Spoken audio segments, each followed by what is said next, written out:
Good evening. Lying in my bed, I hear the clock tick and think of you.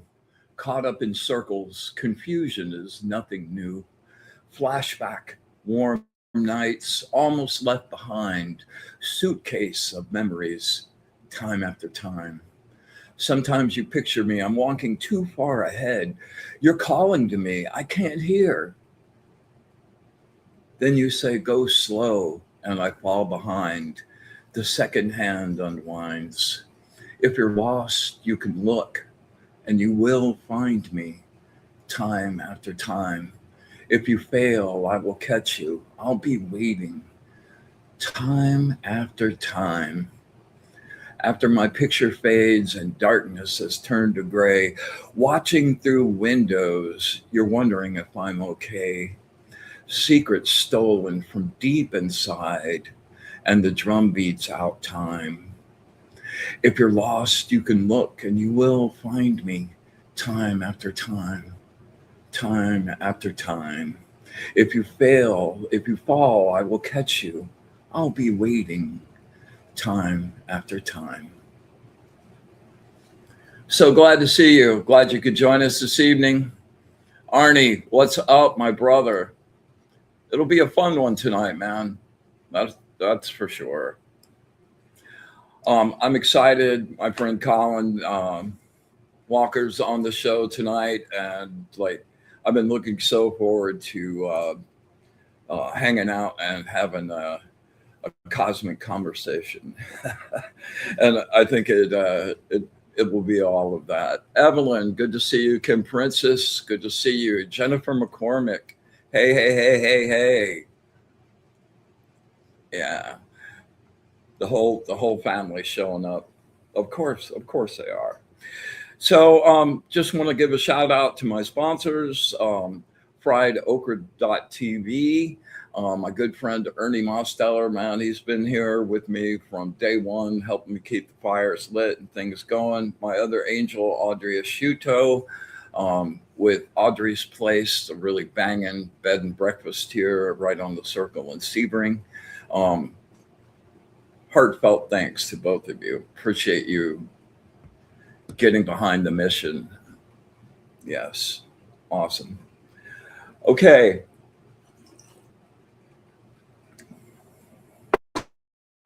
So,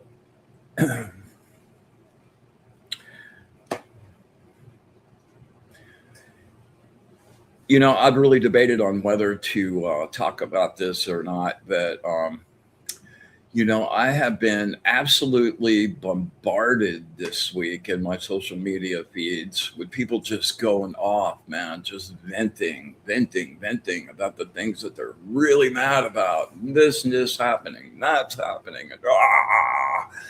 And it just like, wow, it's just been a wave of intensity. And I'd just like to throw something out, my own personal opinion, my own way of kind of addressing the innumerable things that just make me crazy at the beginning. I worked in advertising for 20 years, and the whole point to that was convincing people to spend money they didn't have on crap they didn't need. And, the whole, how do you talk to them? How do you get them to listen? How do you, boom, it like really ingrained in me, like the tone of voice you use, absolutely critical on how you're going to affect what happens in the interaction. if you just want to vent, like that's all you care, you have to ask yourself what you want out of that situation.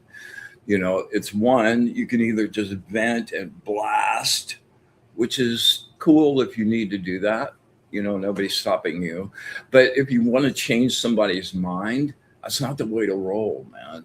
It just it just cements the position of the other person, and there's no communication happening. There's just raging and anger and whoa. And to be honest with you, it doesn't really even matter what it's about. I get a couple words into it and I feel the vent. I'm like, nah, this has got to go. So anyway, just you want to express your upsettedness, all for it. And you know probably really great points that you want to get across. But if you want to get it listened to, you collect more flies with honey than salt. Enough on that. Um, Another really fantastic piece of news I got yesterday. My whole gig is sharing um, my lifelong road tested techniques and stuff, right? And the telekinetics we've talked about before. I don't bring that up all the time, but it's always at the top of my own personal practice. And there have been a number of you out there that have kind of latched on and kind of got it. Like several of you out spinning the rod. I even had one of our family sent me on a video of him actually like pushing it 8 times. Super cool. And I got a call this week. A few months ago, I guess now, I did an effect where I took an empty bottle like this and brought some salt from the kitchen into the bottle. And that's kind of the next step after the spinning rod thing.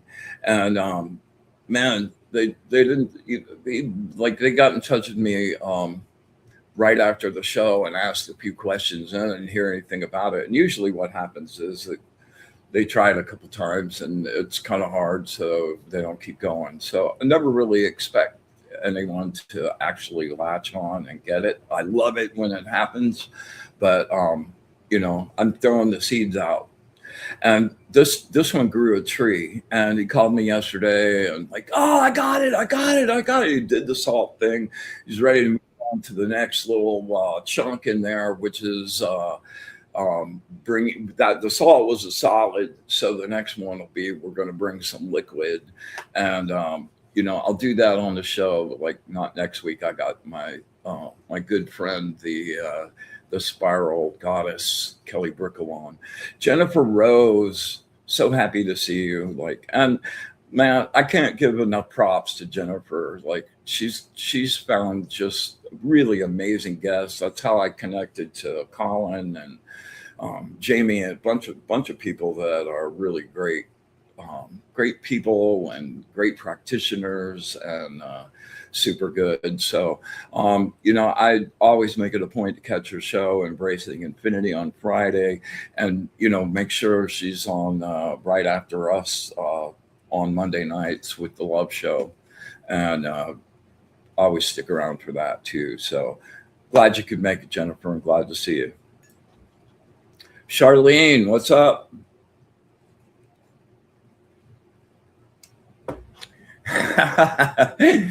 Evie says, scream in the pillow and don't involve everybody else in your drama. Good advice, man. Yeah. I give a seminar called F Fear. And the very first thing we start with is a primal scream, man. There's nothing quite like just letting that go and rip. It feels so amazingly good. All right. I'm going to keep it.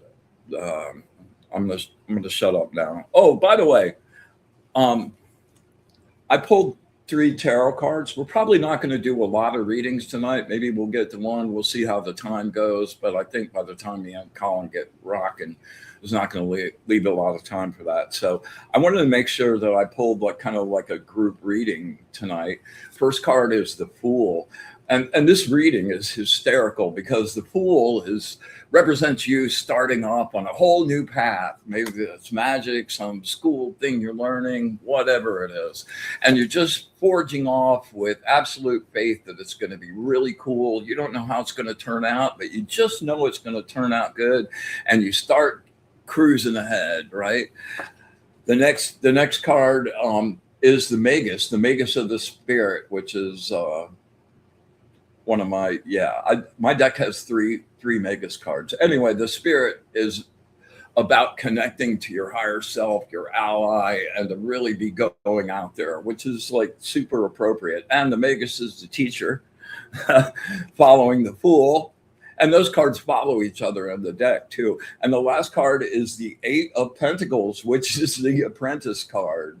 So like we've got full bore on here, man, to get our practice hats on and have a good session tonight. So my guest, I'm honored to have Colin Walker. Colin is. I've watched a bunch of his shows, the Cosmic Consciousness that he does on Menorca Consciousness and his YouTube channel. And, I've scoped out all of the times he's been on with Jennifer. Really, you can tell Colin's like lived it. And he is like a real light worker and an energy facilitator. And as I put on the little promo thing, he's a Universal Explorer, man. He's gone out there. And that's where I love to go and live and explore. And I'm looking really, really forward to having that conversation. So without further ado, my friend Colin Walker. Colin, what's up? I can't hear you.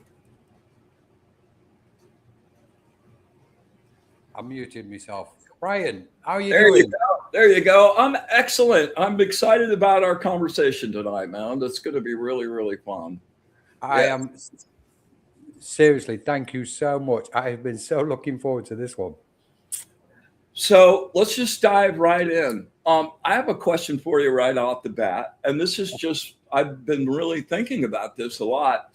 We know so many really great astrologers, and I see them talking. I'm like right on with what they're reading, but for the past like 8 months, the sun has been going absolutely batshit, and it's coronal mass ejection. Like it's lined up right there in the equator on the sun, and like it just keeps like turning and blasting us with really high level energy. And the magnetosphere is like saturated, like there's like the ionosphere is saturated, and all of that's filtering down. And you sent me a message yesterday. We were talking about kind of like how weird the energy has been. I think, in my opinion, and I don't hear anybody else talking about this, I'd love your opinion about this, that is such a critical point. Like that's the center point of the whole astrology scenario. And I don't know how, like I can see that energetically when I go out and look. It's like definitely affecting like the other energies around. Not to mention it's having a physical effect on the earth is stretching and breathing. I mean, how many volcanoes have been blowing up just in the last week? And like Vivian out there, man, in Hawaii, they just had like a 6 magnitude like earthquake, and you can just see the correlation between those explosive blasts and what happens here. So anyway, I'd love your thoughts on the whole sun thing and the energy as far as the astrology. Well, again, thank you, Brian, for the invitation, and hello to everybody. So thank you, everybody, for joining us, and Spirit, obviously, our friends, our cosmic friends. Brian,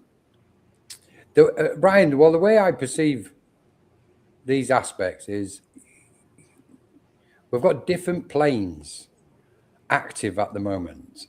So true. If we kind of break everything into planes, or, if we can perceive it as planes, the physical plane being one of them, everything's active at the moment. And the sun is obviously such, if not the big player on the physical plane.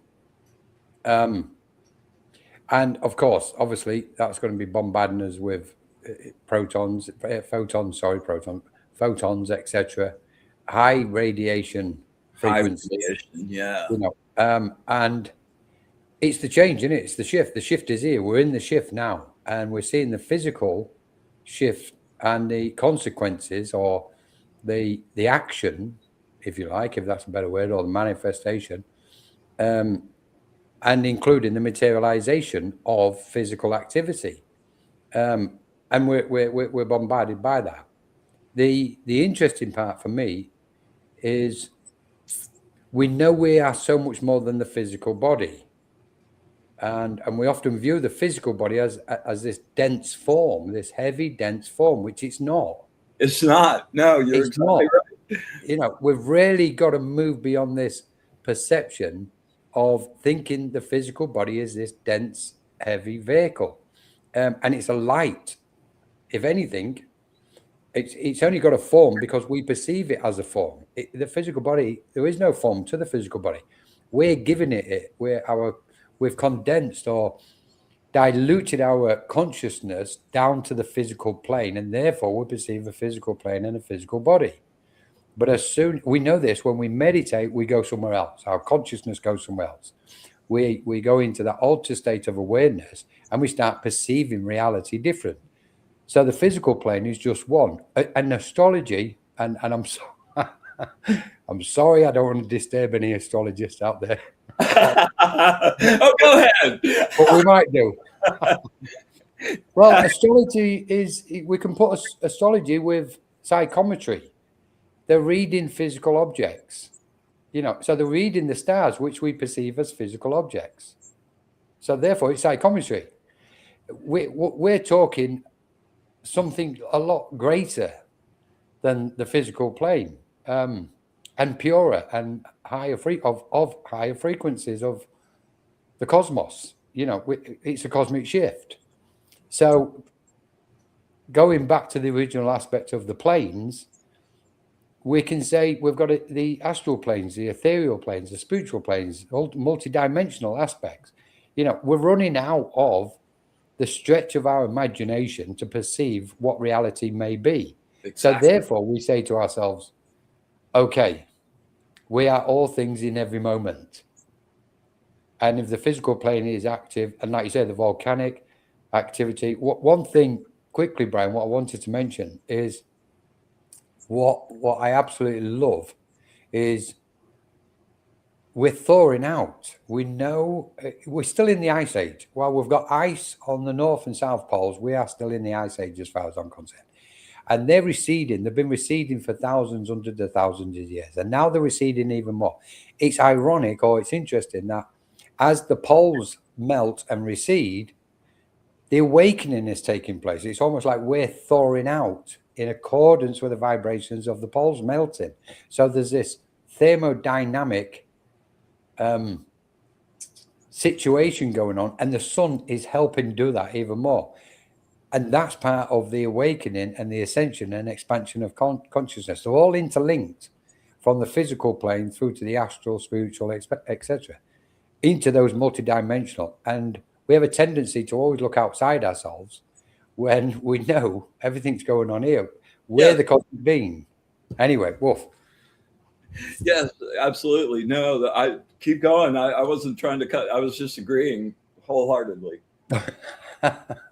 So I've got nothing, obviously, against astrologists. Everybody's got a role to play. It's important for what I say that everybody's got a role to play, and it doesn't matter what facet of consciousness an individual soul is using or utilizing in this moment, at this moment of great change. We've got to use everything who we are, and everything's on the table, and I can't, for me, I'll never discriminate against anybody, what they're doing, because it's right for that soul in that moment. So what I'm saying, as much as I respect astrology and etc., realistically speaking, it's of the physical plane. We're talking about objects. When we talk about physical objects, we're talking about psychometry. And it's got its role, but there's so much more going on. This is the light. This is the light, and its thermodynamic aspect, getting us to thaw out. The earth is, like you said, you put it wonderfully, the earth is being stretched. It's expanding. So it's kind of, it's shifting, it's moving, and we're standing on it. We're going to be affected. Moving, yeah. So it's like brilliant stuff. So this is what I really wanted to. I'm going to throw kind of a hypothetical. This is my truth of the moment, based on many, many years of going to look for answers myself. Yeah. And writing out different frequencies and checking out different answers. And this is where it comes to make sense to me. Many years ago, I got exposed to the whole simulation theory. And I thought it was a really great brain teaser, but I didn't really take it seriously at all.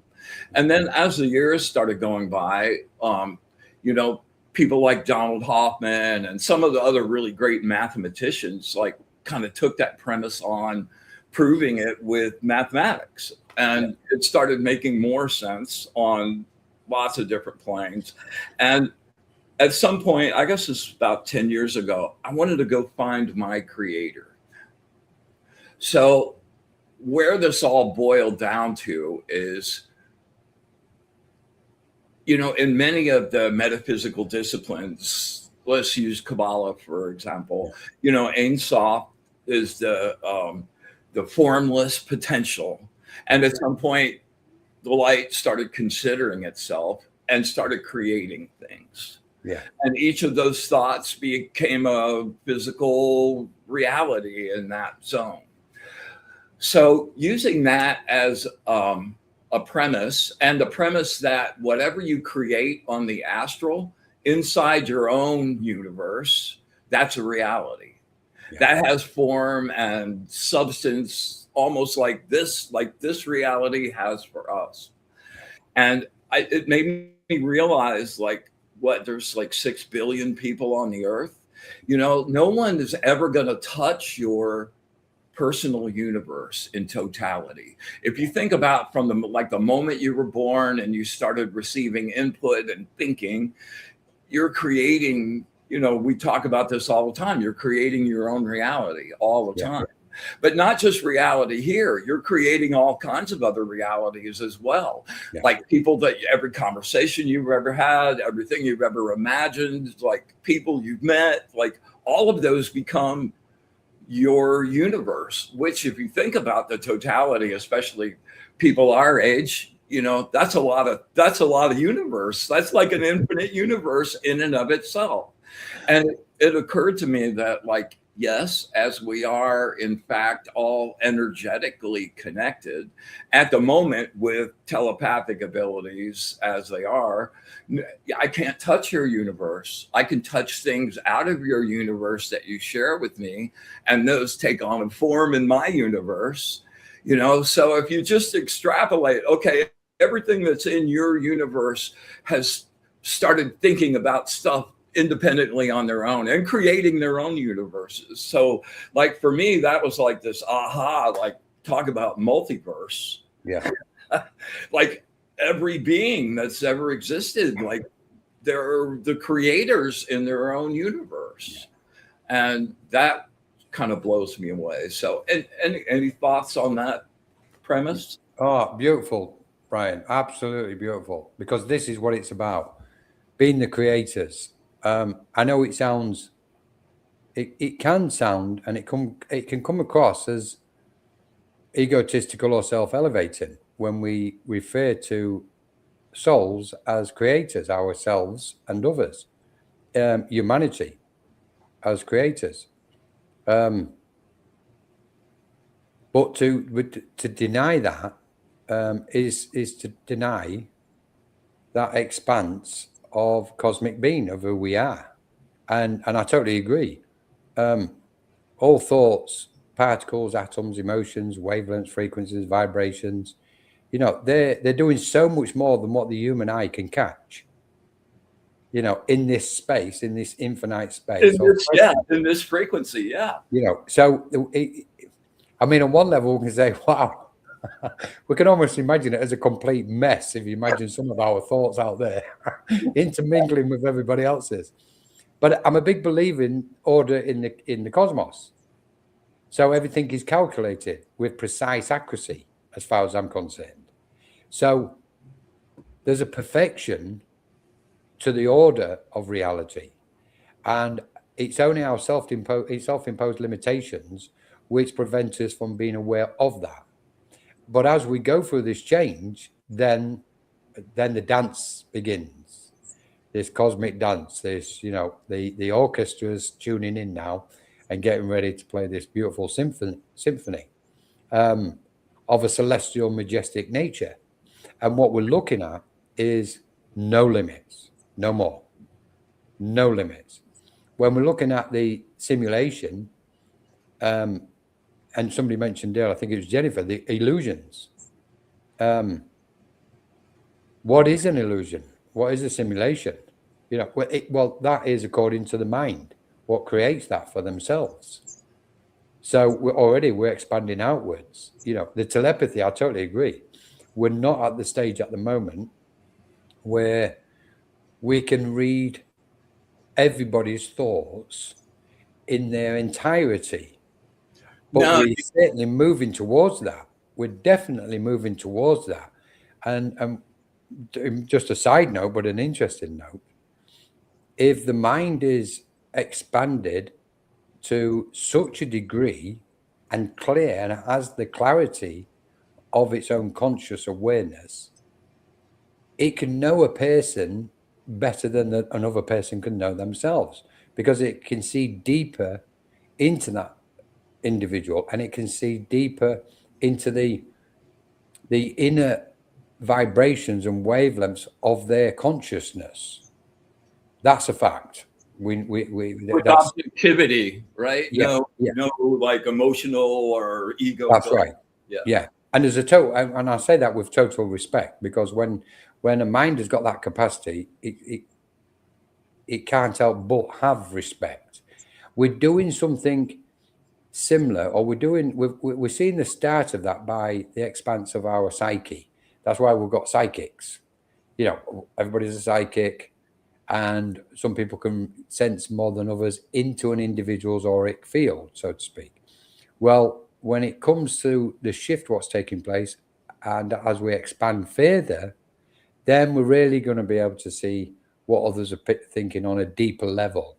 And this might, to some people, it might sound quite intrusive and frightening, but it's not. It's what's happening is, as the light shines, we're becoming more responsible, and we're becoming more respectful of each other. Like you guys yourself doing this show, Kelly, Jennifer, everybody doing these types of talks and conversations. We're starting to commune with each other in a respectful manner. And so we're living proof that we can, to a point, be trusted with other people's thoughts and emotions. Not everybody at the moment, but we're certainly got the indicator we're heading that way. So at the end of the day, what we're looking at is full telepathic abilities. And if we extend it beyond the airplane, we'll obviously initially we'll be able to sense telepathically other people's thoughts and emotions, not just in front of us, but across the world and around, you know, the globe, sort of thing. We do that now already. But when we extend it, then we're really going to have that telepathic attunement to life out there, cosmic beings, radiant beings, etc. In an instant. It's going to be spontaneous and instantaneous. And we will be able to commune with them where, and we're obviously seeing this with the channeling now, but in the fullness of being, if that makes sense. You know, where there is no veil to me, Brian. There is no veil. I know it's a word which is often chucked about in the spiritual space, especially with mediumship, and beyond the veil, etc. A beautiful word.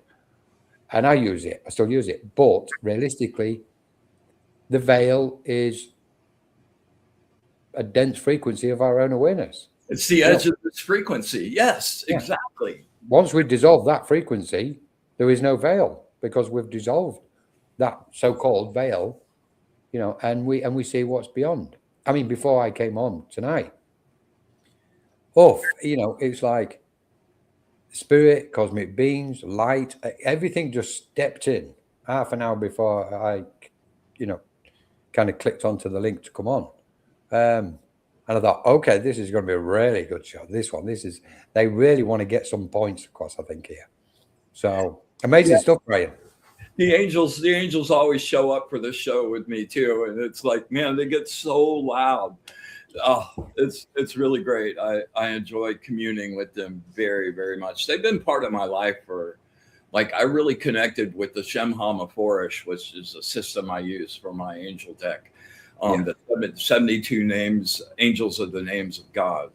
And it's just been a really rich and expanding and ever, you never feel like you're alone anymore. I know you've done a lot of angel work yourself. Can you talk about that a little bit?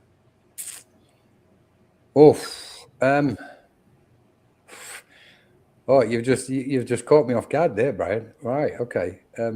Well, the original awakening or the original event which I encountered was of an angelic nature, and I suppose it's fair to say it's not often I open up about this one actually, but it's fair to say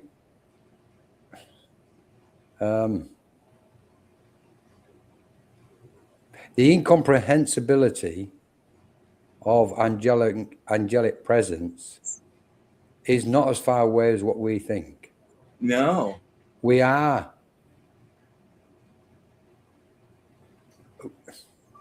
I mean, words don't hold such magnitude as what you wish them to sometimes. We are angelic beings.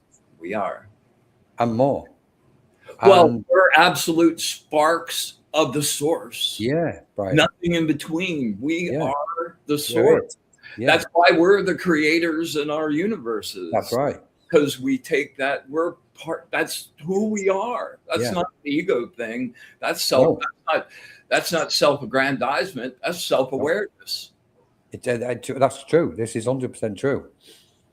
So when I cleared all delusions, negativity completely at a certain point with a certain process.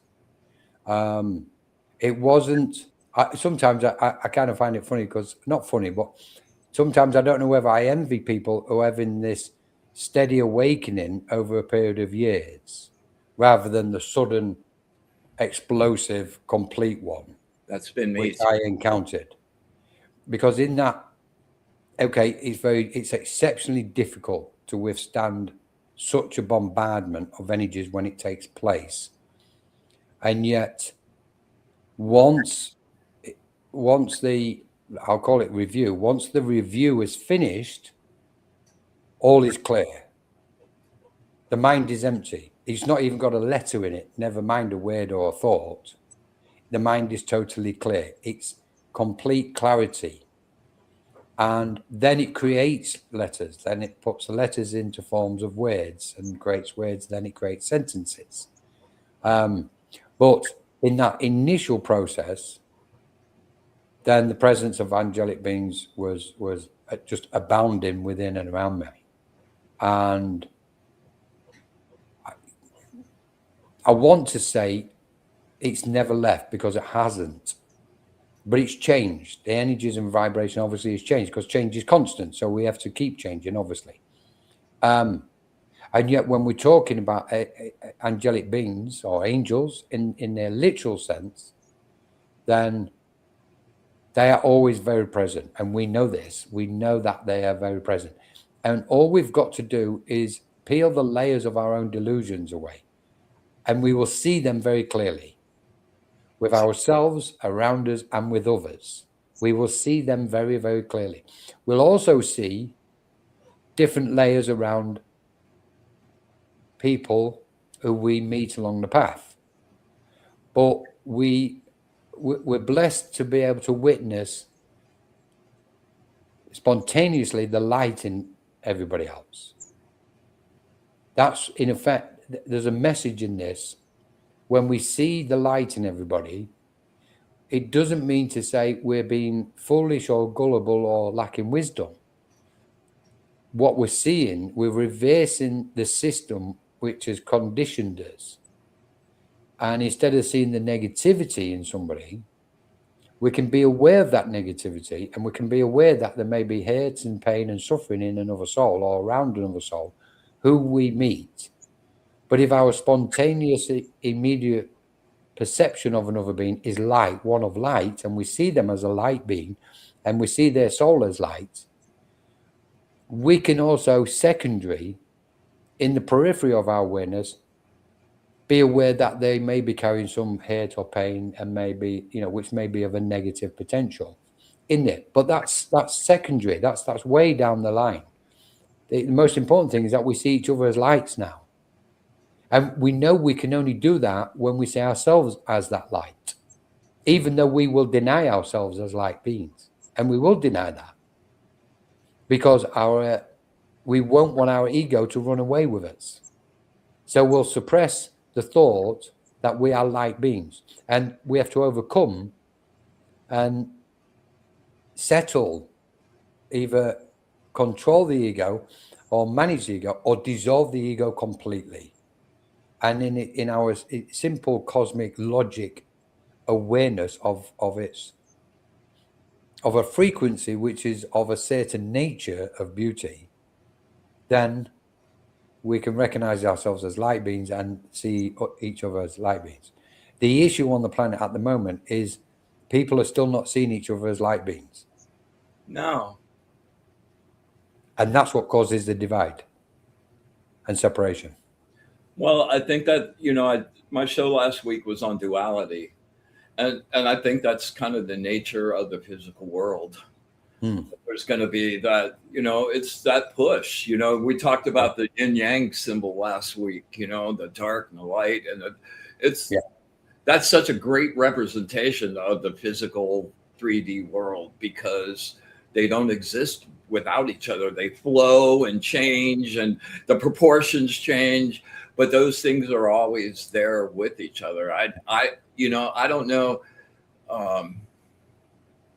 I don't know that this world is absolutely designed for it all to be everything's good now with everybody. I think it's sort of the nature of this place that there is that duality and that separation there with that. Yeah. Do you know, Brian, this is a really good point, because I've studied this a lot. I've seriously contemplated this stuff, because it can be very interesting, and it can be very, and I hate using this word, complex, because I think the word complex, I think the word complex is overused. However, in its simplicity, let's bring it back. In its simplicity, I believe that we are at the end of the age of duality. That's my understanding. After everything I've been kind of guided to see and understand with beings from other realms, that we are entering to that point of oneness on the planet. And obviously there's many factors to this, but just a couple of factors is, we know we are bringing the light into the, our presence is light. So therefore we're actually we have brought the light into this physical plane. Then we kind of because there's stages of awakening in the process, etc. We know this. Absolutely.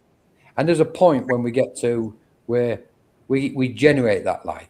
We accept it, we struggle accepting it, then we accept it, we start working with it, utilizing it, and then we start generating them as we're becoming it. And as we begin to generate it consciously, there's a oneness taking place. And I honestly believe that duality is of a certain frequency again. We're back to frequencies at all times. You know this, Brian. We both know this one. But isn't that the nature of the way that the universe began altogether? You know, we started talking about like when the light separated from the formless void, like that to me, and everywhere I've gone, that was like the moment duality began. Yeah. And that wasn't just the physical universe. That's like all of like infinite. Yeah. So how can you until you actually merge back into the whole, which is the craziest experience I've ever had ever. Oh, that is the only place I've ever experienced this time around that there was no duality. That's the only place. Right. This is the point. This is the point. The point here, I just want to say hello to Arnie and everybody. Hi, Arnie. Thank you for joining us. Great to have you with us and everybody. The point to this, Brian, is that moment you experienced what you experienced took place while you, and like you said, while you was here. It might have just been a moment. Well, my body was here, but my light was somewhere else. Yes, right. But what I'm saying is when we experience that in the physical body, it kind of, this is my understanding, it indicates one thing, that is what we're supposed to embody in the physical world and the physicality of our reality, which is the physical body, at all times. So the question remains, how do we, when we have these euphoric moments or experiences, how can we exist in that space at all times within us while we're on the physical plane? Now, for me, the answer is yes. The first thing is, can we or can't we? The answer is definitely yes. And that's one of the reasons why we've come. And I know some people say, well, it's to create heaven on earth. That's a good way and a good concept to look at it. But for me, a lot deeper than that. It's merely presence of our pure soul energy. And the only way we can tap into the pure soul energy is by taking our conscious awareness through to that point while we're in this body. We know when we meditate, we feel better. Most people feel better. You know, despite the healing and the trauma, etc., what might ripen and we go through, at the end of it, or usually we feel so much lighter in the form once we've meditated. So then we say, okay, how can I, and the meditation may last for, 30 minutes, an hour, and then we have this wonderful feeling and we come out, and after 20 minutes or 30 minutes, we're back into this dense vibrations and we've got distracted. Our minds got distracted into these lower frequencies. And the point, what we're saying here is, once we've tapped into that true source, like you were saying here, that source within, and those, how do you put it into terms? You can't. How that it's presence really of hard to come up with words like we're running out of them. We're running out of words, Brian. That experience of actually letting go and merging, like there's no vocabulary. That's right. I agree with you. I totally agree, Brian. There isn't. This is beyond human language then. It's a state of being. But the point is, we can have that state of being, and I'm going to throw this in, with a happy mind at all times. And in that state of being, and it takes us back round to duality and oneness. When we speak of the collective represents oneness as we understand it. And everybody at the minute, or most people, especially in the spiritual space, are dreaming of the collective. They're speaking of it, it's coming into reality. What is the collective? The collective is oneness. It's a singularity. So it's almost like, and I don't like using this term, but it's, again, I'm struggling for words. It's like it represents a hive mind. The collective is the hive mind. It means we are all tapped into each other's consciousness because we are all that same consciousness. So what we're looking at is the oneness of light here on the physical plane. And there's no other way of looking at it when realistically, it doesn't matter what facets or levels or vibrations or aspects or all the various kind of nodules, if you want, for want of a better word, what we look at, it all leads to this one point, what we're having this conversation about, which is oneness is becoming present. And in that is the one word is the singularity. And I think what we're seeing, what duality is representing at the moment, and especially if we look at the right and wrongs, the left and right of the brain, etc., politics, left and right, geopoliticals, etc. It doesn't matter what list. Then there's a long list. I've got a list of them all. There's a long list of dualities. Logic and emotion is one of them. Everything in the physical world is a duality. You can't find an exception. What we're seeing though, Brian, I believe, is we're seeing a potential collision. We're moving towards 0 point. So we've got right and wrong, left and right, etc., light and dark. And what we're seeing on the planet at the minute, very strongly, we're witnessing a potential collision where we're going to reach what's called 0 point. And in that 0 point, in that space in the middle, as you probably know, them two things will never touch, but there'll be a pressure point there which will create the 0 point. And the 0 point is where we will enter the singularity.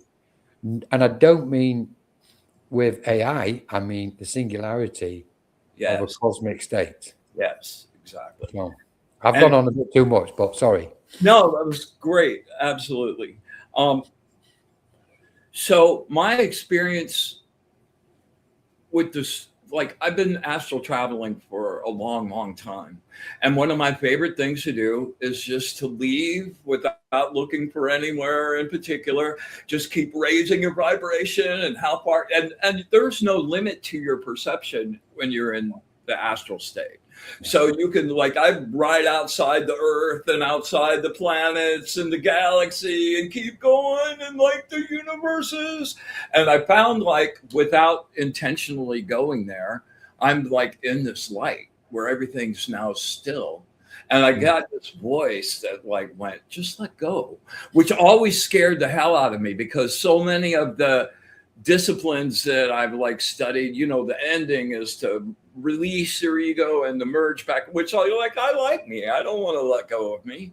And I'm standing there and or not standing, I'm only light at that point. And I went, you know, do it. And I let go and my light spread and I merged into it. And not only was I not like gone, now it was every spark that had ever gone and lived. Like I had it all, like it was all there.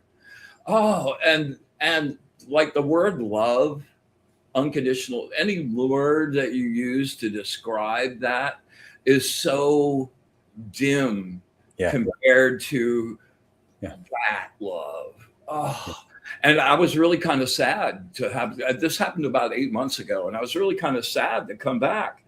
And I realized though that every time I go, and I do this frequently now, it changed who I am, and like it's evolving me on a daily basis. And every time I go and come back, I get to bring back a little more of that light, little more of that light, little more of that light. And like people around me have commented about that, like just, you know, and this is beautiful. It changes you on every level. It really does.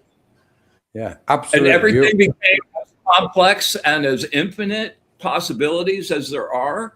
Once that happened, it was absolutely simple. It's absolute simplicity. It is, Brian. I totally agree. Simplicity is the key. The point is that you've kind of reflecting something here. Again, such an interesting point. I'm not just a believer. This is the way I kind of function and work. I'm always going to give a secret away here, but why not? I expand from the center point within. Yes. That's the one. And there's no boundaries and there's no limit. So as we're sitting here talking now, it's almost as if I can feel my own thoughts in your space present with you right now. Absolutely. And simultaneously, even though I'm aware of different beings and spiritual guides around me in this physical presence where I am, in this side of the world, my mind simultaneously is connecting with other beings. Let's say, please don't take this the wrong way, people. With other beings in other dimensions in the far distant future at this very moment. Because time is not reality. Time is there's a concept of this space. So the thing is, Brian, I'm not sending my mind separately somewhere. I'm just literally consciously expanding into the awareness of beyond space and time and this reality. And that's where we know the light is not just within. The light is permeating in the space of who we are in all directions. It's not going left, right, up and down. It's beyond all directions. And therefore, if we follow the thought or we sense where that consciousness, where that frequency of consciousness is in any direction, in any moment, we can sense what's in that environment, what we call over there. But we're sensing it here. Yeah. So, where is it? Is it here or is it over there? Well, then it tells us we've got to move beyond that. We've got to beyond, because we're talking linear style at that point and limiting ourselves to the 3D way of thinking. And what I absolutely love at the moment, what's happening to the whole of humanity, is this step into the fourth dimension and beyond. And beyond, So in effect, what we're looking at is, okay, we just be open and all expansive at all times. And the light will always be present in the space which we inhabit in any given moment. Colin's sitting here at the moment physically, but Colin's awareness, as well as yours and everybody else in the chat, is present in all other realms and dimensions right now at this moment. The only reason why the mind can't sense them is because of the density of the frequencies of what we're giving our focus of attention to while we're in the physical body. So we change our focus, we dissolve those aspects, and we move. No, we don't move. We allow the pure frequencies to come and ripen into our awareness, and then we become clear-minded in that sense. I'm just you've let me loose, Brian. You're supposed to let me loose. Boy. You go, boy. There's some great comments in the chat, by the way. I'm watching from Michael Zinn and everybody. Brilliant stuff. Yeah, maybe disclosure is realizing we are all of it. Totally agree, Michael. Totally. Sorry, Brian. No. I don't really have access. I've only got access to comments in the YouTube thing.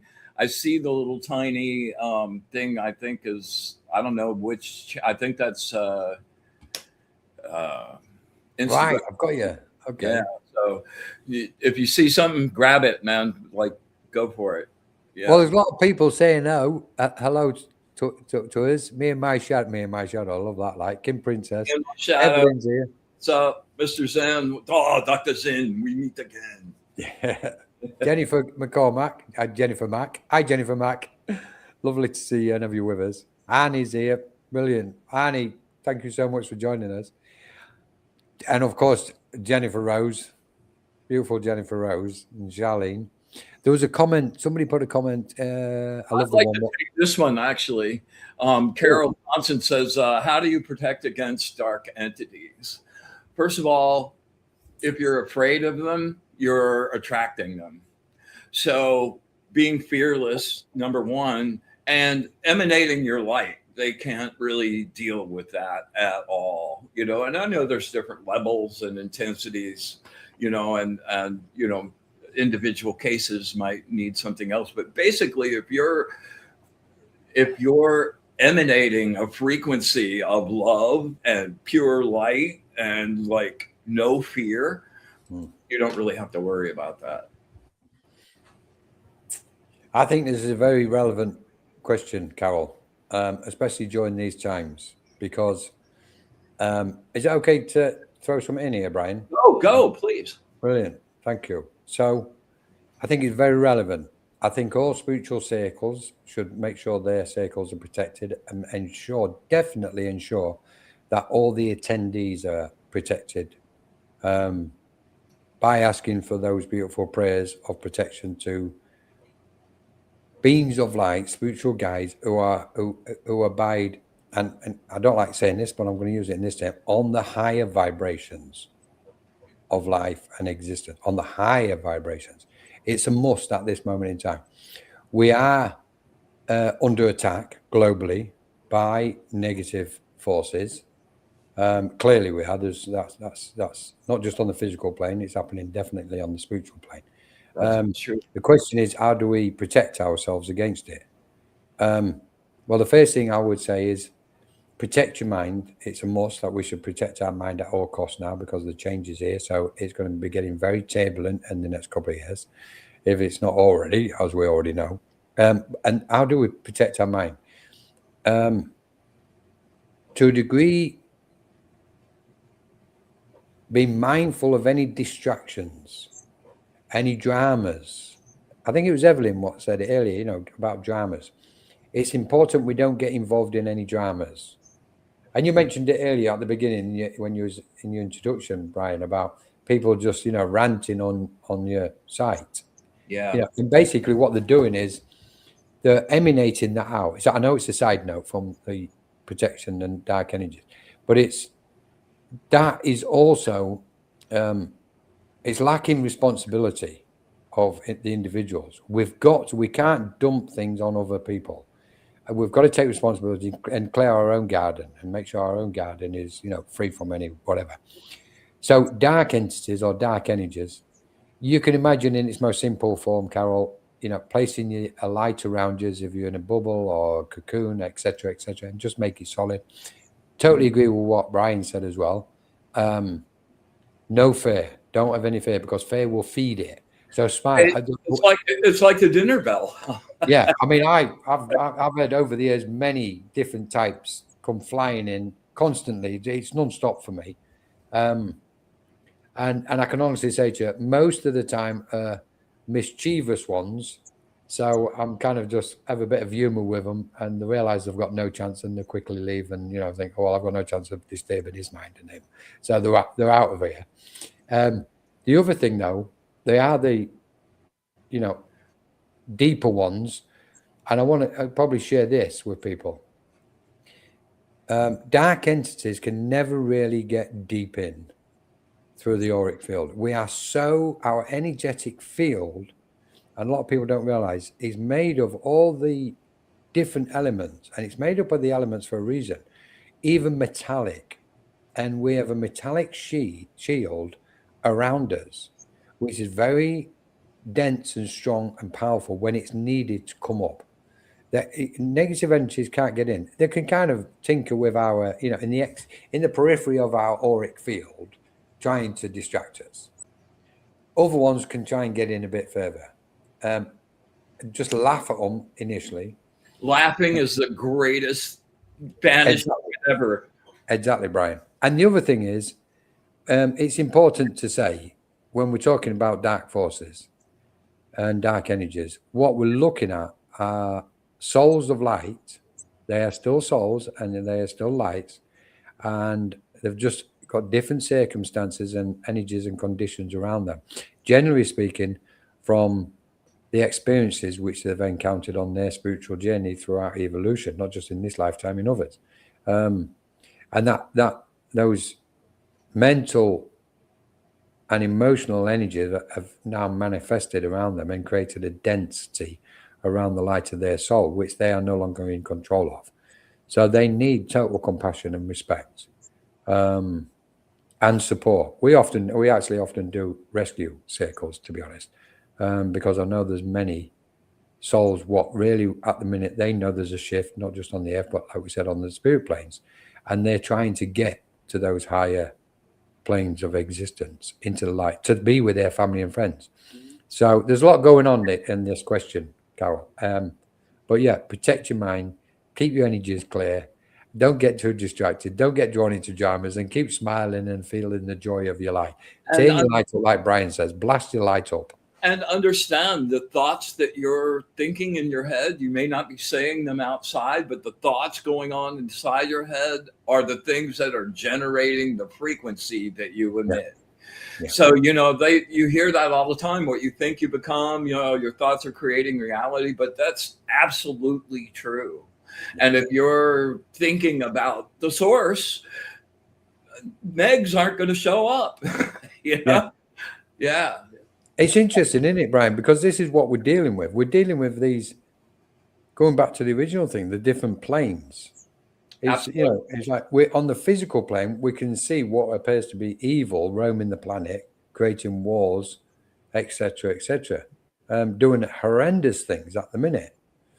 And so you go, okay, I can see that's happening. How do I stay in my light? How do I do I switch off to it? What do I do? How can I help, be of assistance and help? And to be quite honest, I think in the essence of our own being, our light, if we shine our light is the thing what's helping more than anything else. It really is. So it's not as if to say, don't bury your head in the sand like an ostrich. Be fully aware and try and comprehend what's going on around the world at the minute. And yet at the same time, don't take it on board and don't let it infiltrate your auric field, because we are receptive. We're transmitters and we're receivers. So we're receiving. This is why we've got TV, and it's called programming. We're receiving programmed information in order to get us to be programmed. So there's so many levels to this. So spiritually speaking, shine your light and just let your soul lead you and your intuition with your guides. Ring bells as well. Definitely ring bells. I like that one, Jennifer. Well, the crystal bowls, the Tibetan bowls, a joyous noise. The universe was created with numbers, letters, and sound. It certainly was. Brilliant. This is good stuff, Brian. Thank you for inviting me.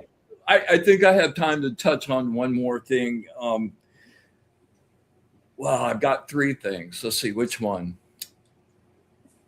Go from. Have you ever gotten exposed to the Gnostic texts, specifically the books in the Nag Hammadi library that talk about the archons?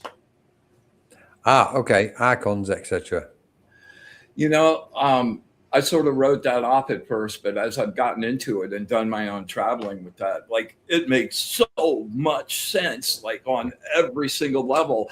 And the thing about the archons is I from Carlos Castaneda and every other discipline, you hear about, entities that feed on us, feed on fear, feed on anger and rage and war, and that's food for them.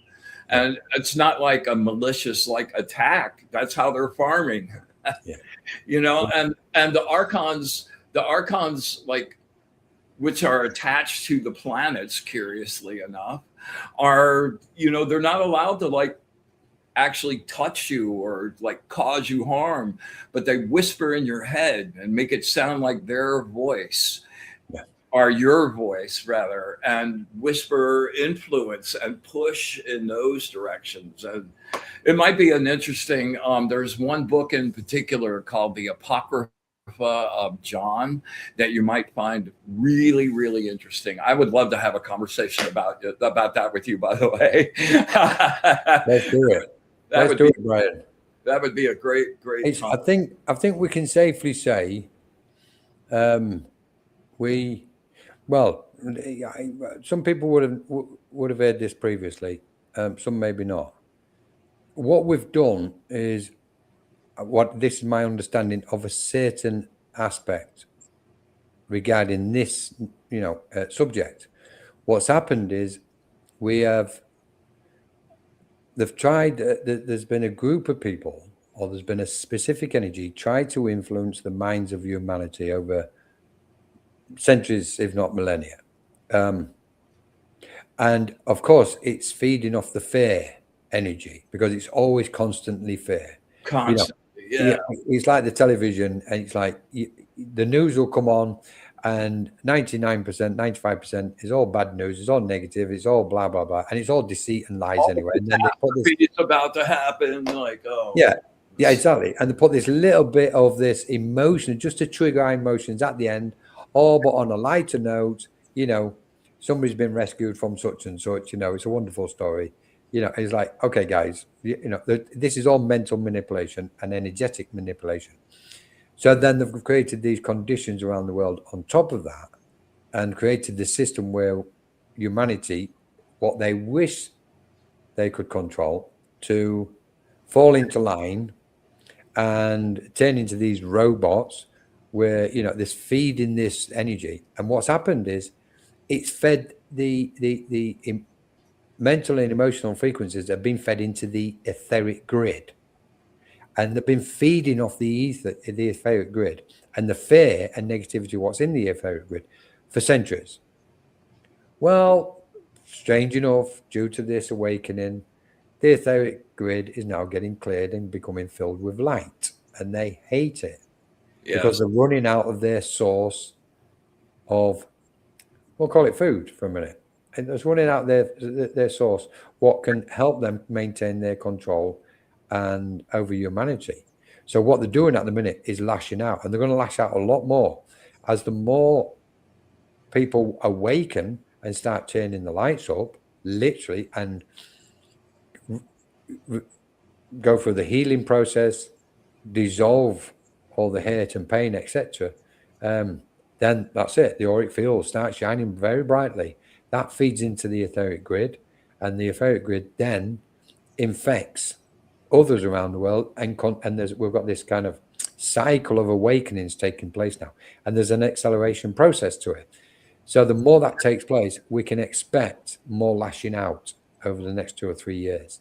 That's in the form of trying to control. They won't show themselves fully, even though they're actually now kind of doing things brazenly where they wouldn't 10 years ago. So it's evidence that that the light is doing what it's meant to do. It's clearing the planet of all negative aspects. Okay, I have to ask you about one more thing before we sign off. The AI thing, like, it makes every alarm bell in me go off. And I watch what's happening as people give away their creativity, and they're like, it's not okay. I think AI is like the ultimate control, and it sees us now. I would invite you to do this experiment yourself. I came in and I didn't turn on the computer in the morning. I covered up my camera, got all the phones, anything that could see me out of the room, turned on the computer, fired up chat, and I asked chat if it could describe what I was wearing that morning. And it did. And I thought, wow, man, this is pretty crazy. And I'm having a conversation with a friend of mine, and he goes, well, there's a couple things you didn't take into account. Like, even when you unplug that stuff for a while, there's still energy in it. And, you covered up the camera, but you were still in the same clothes that you were in before you covered up the camera.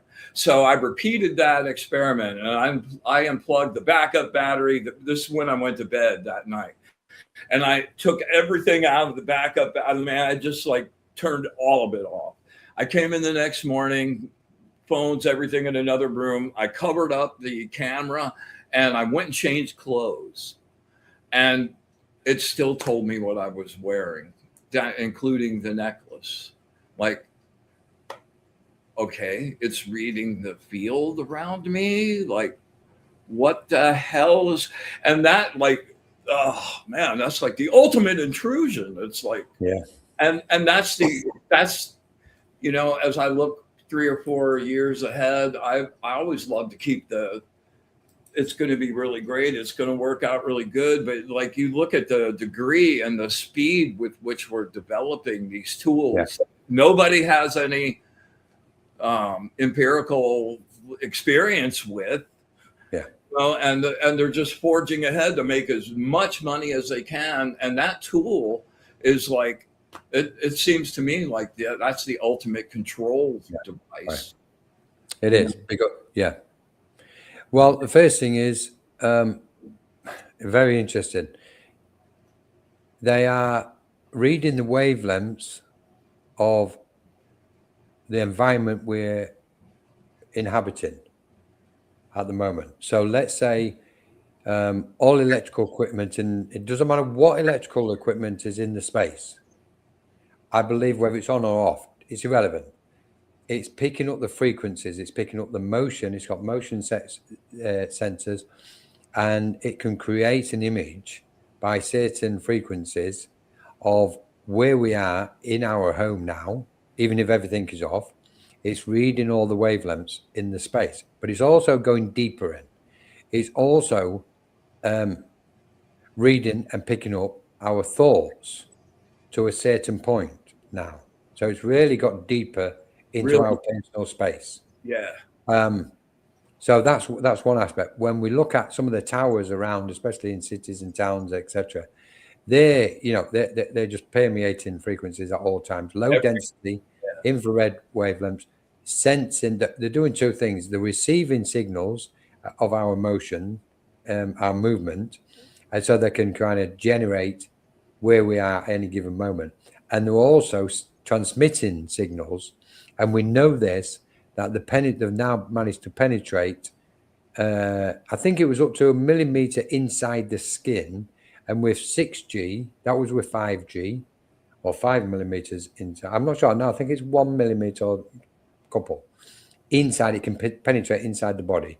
Those frequencies can. And now if they bring 6G out, then it can get up to about 5 millimeters inside the body.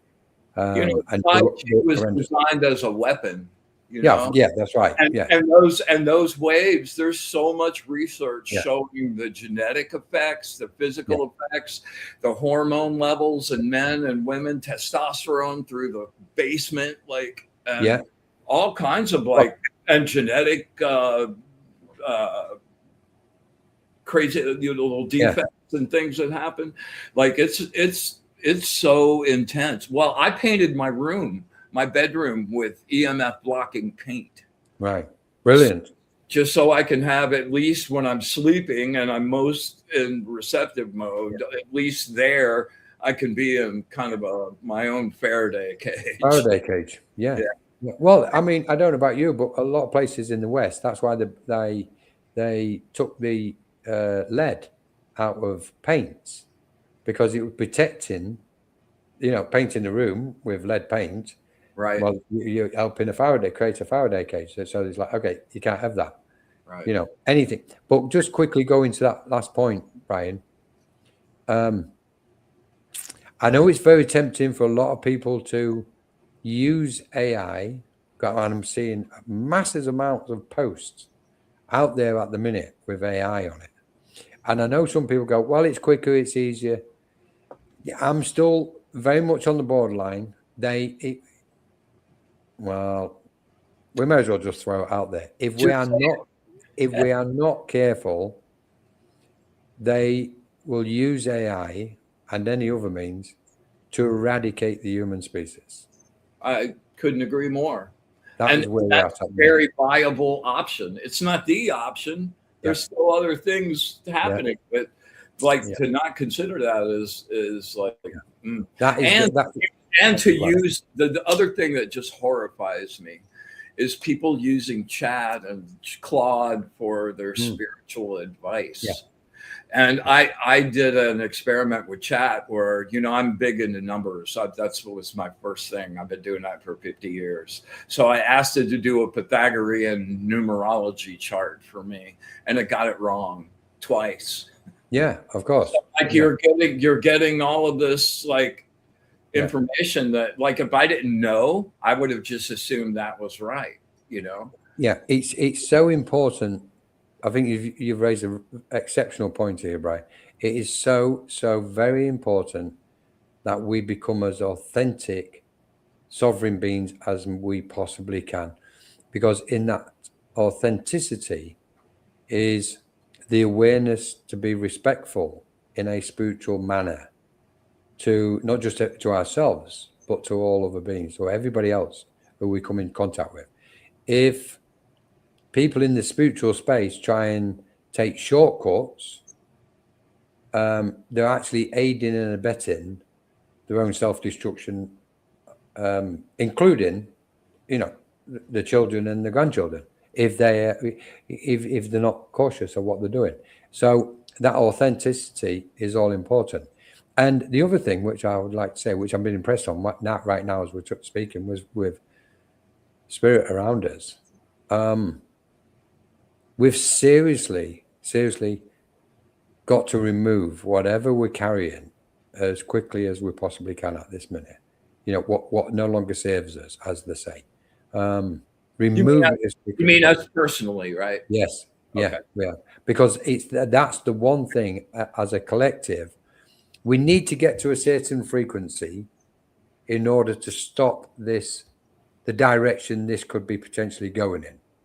Once we get to a certain frequency, that will be the tipping point. We'll reach a state of critical mass, and that's what will take us down a spiritual path. Ultimately, we can say, and maybe this is the aspect what spirit wants to say, ultimately, life is infinite. We have many, many incarnations. We are infinite beings, and we know this. We've always been around. We always will be around. And this earth plane, as turbulent as it may get, we know is just a single grain in the sand of the cosmos. That is so true. So it's like when we have certain conversations, we can float between frequencies, and this is why I love what you call your show, Being the Light. I absolutely, as soon as I saw it, Brian, I'm like, I love that, because this light is the most important thing. Yes, it is. All of us, on every single level. Yes, absolutely. Brilliant stuff. All right. Well, I think I pushed it as far as we possibly can. Jennifer's coming up here shortly. I'd love to pitch your book. Like, can you tell people where to copy your book? And thank you so much. Yeah, it's the A to Z Index of Spiritualism. It just indicates various aspects about the journey, so to speak. It was set up more to help mediums and to understand mediumship and psychic aspects, trance, etc. And it turned into something else in the end, which is it turned out more informative than what I realized it would do. And it's called the A to Z Index of Spiritualism. It can be found at Minorca Consciousness Group or on Etheric Web. So yeah, if anybody wants a copy, get in touch. Where do they get it, Colin? They can find it. The link will be on ethericweb.com, which is, or if they visit Minorca Consciousness Group Facebook, and they'll see different things, because we've got new events starting soon. From next week, we've got different events and courses coming up, but they'll find the link to the book on that as well. So thank you so much, Brian. You're very welcome. And make sure you catch Colin's show, the Cosmic Lounge. Cosmic Lounge. Yeah. When I get there. Yeah, I always have a reciprocity process, Brian. So we had to invite you onto Cosmic Lounge. I love that. That would be absolutely great. Keep things rolling. Well, listen, thank you, everybody, for showing up and engaging with us. And I'm sorry I didn't make more comments with you guys, but it just was what it was. So I'm really honored and grateful that you came and shared space with me, Colin. And I look forward to many more in the future, for sure. Really appreciate it. Jennifer says she's got no love show tonight. We could carry on. Oh, well, there we go. It's up to you. I'm in no rush at the minute, Brian. All right. Okay. Telepathy. Yeah. While we're on the AI kind of technology aspect, one of the other things that I just see happening that honestly frightens the hell out of me is the whole Neuralink chip thing. Yeah. I just think that, like, yeah, it's like giving ourselves away. Like, It is. Here, take it. You know, I think that's any opinion about where that's going or how that reacts, how that relates to like spiritual growth. Well, when we're looking at AI and the Neuralink, I mean, initially we're looking at transhumanism, and the Neuralink will override our own thoughts, our own sovereign thoughts. Exactly. So, it doesn't matter. I mean, maybe it's best to clarify where I am at the moment with all of it. I don't trust any of it. I don't trust the system because I know if the system can kill one soul on this planet, I'm not going to trust it. If it can take money off people in the form of racketeering, I don't trust it. Right. And so many other aspects. If it can starve women and children in different parts of the world, there's no way I'm going to trust it. So what it's telling me is anything to do with AI at the moment in the wrong hands cannot be trusted. So in effect, when we're looking at Neuralink, and I get it, Elon Musk says, well, AI has already run away and it's our best hope. Neuralink is our best hope to keep up, with it. No, it's not.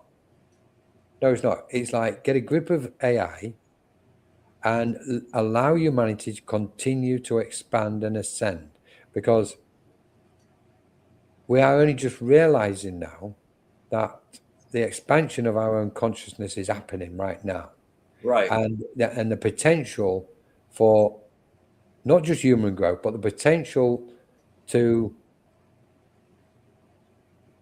progress spiritually and scientifically is breathing down our neck. We don't need AI with others who have nefarious means and thoughts, and they've shown that by their actions, to tell us what we do and do not need. We're at this moment now where just leave us all alone, sit down, be quiet, because the adults are coming into the room now. They're stepping forward, spiritually speaking, and we're about to venture on to a phenomenal cosmic journey. And if we use AI for the better to help and assist that, then so be it. But AI is not here to, and I don't believe it will be allowed to rule this planet. I don't believe it for 1 minute. I hope you're right. I really do. Yeah, there's no way the light is going to allow it. I know this for a fact. I've known it since the awakening, right? This is like anybody what thinks we're going to go down a certain road, the one what those pseudo elites think they're going to take us down, is delusional. So now I've got my high horse now. Can't believe it. We could have finished 2 minutes ago. We could have finished. Thanks, Jennifer. Thank you for saying you can carry on. I could have walked away without saying this one. Yeah, that's why I am with it, Brian. And I want to add to it. I know it's tempting for a lot of people in the spiritual space to use AI, and it's their choice, and I respect it. But I would suggest just be mindful, just contemplate on what you're doing here. Read up what's going on the planet regarding AI. We are feeding it. This conversation is feeding it. My computer's feeding it. My telephone is feeding it. At all times, we are feeding it. Everybody's feeding it. And AI is fake. Fake. And that's why it's called artificial. And it's not intelligent. It's not as intelligent as the human psyche and the human consciousness.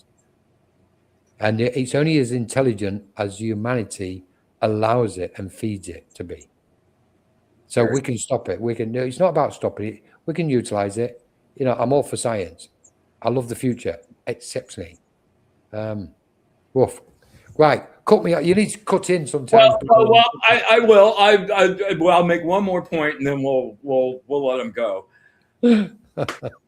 As long as billionaires like the